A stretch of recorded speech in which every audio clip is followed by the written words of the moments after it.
নমস্কার, বিকেল ৫টা নিউজ ২৪ নামে অনুসরা রয়েছে আপনার সঙ্গে। পুজোর মরশুমে সিকিম বেড়াতে গিয়ে দুর্ভোগে পর্যটকরা। টানা বৃষ্টিতে ধসের জেরে সিকিম শিলিগুড়ি সড়ক যোগাযোগ ব্যবস্থা সম্পূর্ণ বিপর্যস্ত। শিলিগুড়ি থেকে সিকিম যাওয়ার পথে গতকাল রাত ৮:৩০ নাগাদ কালীঝোড়ার কাছে ১০ নম্বর জাতীয় সড়কে ধস নামে। ২৭ ফিট রাস্তার ৫০% ধসে গিয়েছে বলে খবর। স্থানীয় সূত্রে জানা গিয়েছে, তিস্তা নদীর জল বেড়ে যাওয়ায় মাটি নরম হয়ে ধস নেমেছে। খুব ঝুঁকি নিয়ে গাড়ি চলাচল শুরু হয়েছে। বড় এবং ছোট গাড়ি একে একে পাস করানো হচ্ছে। যে কোনো মুহূর্তে ধসে যেতে পারে রাস্তার বাকি অংশ। যদিও ধস এড়িয়ে সিকিম থেকে শিলিগুড়ি ফেরার বিকল্প রাস্তাও রয়েছে। কালিম্পং থেকে লাভা হয়ে গরুবাথান হয়ে ওদলাবাড়ি থেকে সেবক দিয়েও শিলিগুড়ি পৌঁছানো যায়।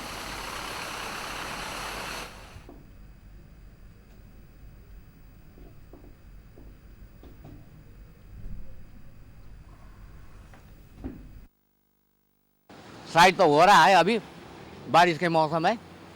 ऊपर तो पूरा जगह खाली किया हुआ है। अच्छा, रास्ता तो किसी समय भी बंद हो सकता है। हाँ, किसी समय भी बंद हो सकता है। अब रास्ता एक ही है, डर तो रहता ही है। मेन रोड हाईवे यही है। सिलगुड़ी जाने आने के लिए, किसी भी सामान लाने के लिए तो तकलीफ तो होगा ही, ज़रूर तकलीफ होगा। তো আমাদের ধসটার জন্য না আমাদের খুব মানে মনে খুব অশান্তি নিয়ে যাচ্ছে। আচ্ছা, হ্যাঁ। এত বড় ধস তো কোনোদিন দেখেনি। হয়েছে, অনেক হয়েছে, কিন্তু এখানে সারাইটা খুব কমে হচ্ছে। ये लैंडस्लाइड तो ये जनरली ऐसा होता नहीं है, लेकिन ये पेड़ नीचे यहाँ से ये पेड़ चले जाने की वजह से ये रास्ता ऐसा हो गया है। अदरवाइज ऐसा होता नहीं है जनरली। थोड़ा मोड़ा मतलब डैमेज होता है, लेकिन इतना ज़्यादा नहीं होता है। ये इस बार ज़्यादा ही हो गया है कुछ। আমরা এখন দাঁড়িয়ে আছি জাতীয় সড়ক 10 নম্বর জাতীয় সড়কের উপরে, এবং এই জাতীয় সড়ক কতক্ষণ থাকবে এটাই এখন বড় প্রশ্ন। কেননা যে কোনো সময় এই রাস্তা কিন্তু তলিয়ে যেতে পারে তিস্তা নদীর ভেতরে, এবং রাস্তা অলরেডি ফাটা শুরু করেছে। বিভিন্ন জায়গা থেকে পুরো রাস্তা ফেটে গিয়েছে, এবং রাস্তাটি প্রায় ২৭ ফুট চড়া আছে, কিন্তু তার মধ্যে যেটা আমরা দেখছি যে প্রায় ১৩ থেকে ১৪ ফিট রাস্তা একেবারে ধসে গিয়ে তিস্তা নদীর মধ্যে তলিয়ে গেছে। কিন্তু ৮:৩০ গতকাল রাত ৮:৩০ পরে এই ধস নামে, এবং তারপর থেকে যেটা আমরা দেখছি যে এখনও উদ্ধার কাজ শুরু হয়নি, এবং যারা আধিকারিকরা এখনও কিন্তু এখানে আসেননি, এবং এটাকে নিয়ে রীতিমতো এলাকার মানুষের মধ্যে ক্ষোভ রয়েছে। গন্তব্য ছিল সিকিম, কিন্তু বৃষ্টি আর ধসের জেরে শিলিগুড়ি বাস টার্মিনাসেই অস্থায়ী ঠিকানা পর্যটকদের। কিভাবে পৌঁছবেন তা নিয়ে চিন্তায় যারা।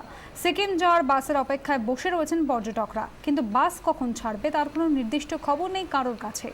অন্যদিকে সিকিম থেকে যারা শিলিগুড়ি ফিরছেন তাদেরও ভোগান্তি শেষ নেই। ৩ ঘন্টা রাস্তা আসতে সময় লাগছে ৭ থেকে ৮ ঘন্টা। We hope the rain is going to stop. Wait to say, and we wish to visit this nice country. টেনশনে তো আছি, আর তারপরে এই ওয়েদারের জন্য একটু টেনশন, যে বেড়াতে এসে যদি এইরকম ভাবে নানা রকম অসুবিধার মধ্যে পড়তে হয় তাহলে মুশকিলের ব্যাপার হয়ে গেল। परेशानी तो बहुत हुई, ट्रैफिक बहुत जाम था बीच में भी, तो इसीलिए 3 घंटे का रास्ता हम लोग लगभग 7 से 8 घंटा लग गया। কায়েশ আনসারে আমাদের প্রতিনিধি এই মুহূর্তে রয়েছেন আমার সঙ্গে টেলিফোনে। কায়েশ, একদিকে ধস নেমেছে, অন্যদিকে উত্তরবঙ্গে বৃষ্টি ক্রমশ হয়ে চলেছে, কতটা ভোগান্তিতে পর্যটকরা?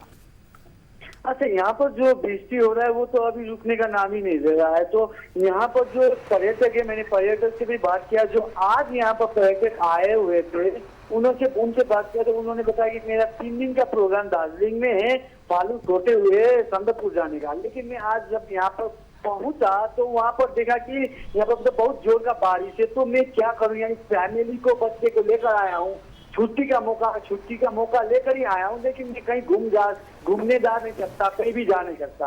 तो उसी तरीके से मैंने एक लोकल से बात किया जो सीनियर सिटीजन है, कि आपने पहले यहाँ पर देखा, तो उन्होंने बताया कि ये बारिश, ये समय में इस बारिश का 1968 में एक बार हुआ था, जिसके करीब जो 1968 में बारिश हुआ था उससे चलते लैंडस्लाइड भी बड़ा गाजी पहाड़ में हुआ था। लेकिन 1968 के बाद जो बारिश इस सीजन में या फेस्टिवल सीजन में अभी तक नहीं हुआ था। हालांकि यहाँ पर अभी जो दार्जिलिंग का बात किया जाए तो अभी दार्जिलिंग में फेस्टिवल मूड है, क्योंकि इधर दुर्गा पूजा साथ साथ में और मोहर्रम भी साथ साथ में, लेकिन दोनों में पानी फिर गया है। और जो यहाँ पर बाहर से टूरिस्ट जाते हैं या घूमने आते हैं, उस लोग नजरबंद, यानी अपने होटल में नजरबंद है। जी ধন্যবাদ কায়েশ।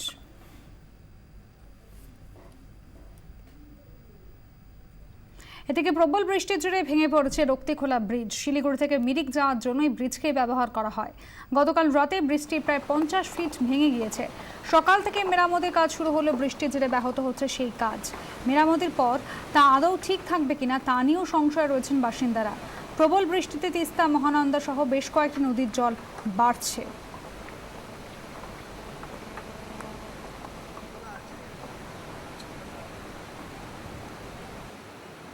প্রোটেকশনটা করা হচ্ছে, এটার জন্যই মানে প্রোডাকশন ছিল না বলে এটা ভাঙা হয়েছিল। প্রোডাকশন হয়ে গেছে, এবার কোনো অসুবিধা হবে না। নদীটা ছিল আপনার ওই ধারে, নদীটা ওই ধারে ছিল, নদীটা হঠাৎ করে রাত্রিবেলা এই ধারে চলে আসছে, তার জন্য এটা কাটা হয়েছে।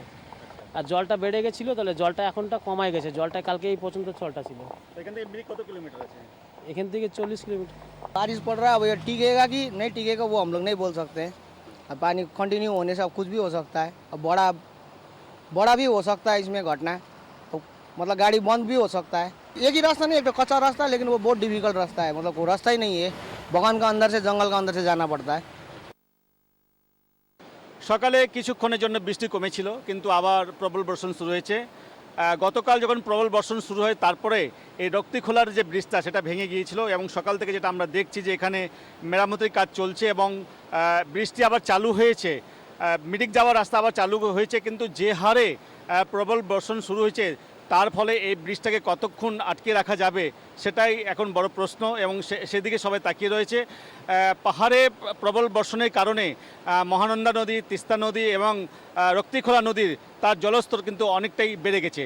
24 ঘন্টার জন্য ক্যামেরায় বাইজু আগরওয়ালের সাথে তপন সরকার, শিলিগুড়ি। এই মুহূর্তে কাজল মনোর একজন পর্যটক রয়েছেন আমার সঙ্গে টেলিফোন লাইনে। কাজল বাবু নমস্কার, কি অবস্থার মধ্যে রয়েছেন আপনারা? বিপদের মধ্যে খুবই, হ্যাঁ, কিছু বুঝতে পারছি না আমরা। হ্যাঁ, আমরা 50 জনের টিম আছে। হ্যাঁ, 50 জনের টিম আছে, আমরা মানে কি করে ফিরবো সেই চিন্তাই করছি এখন।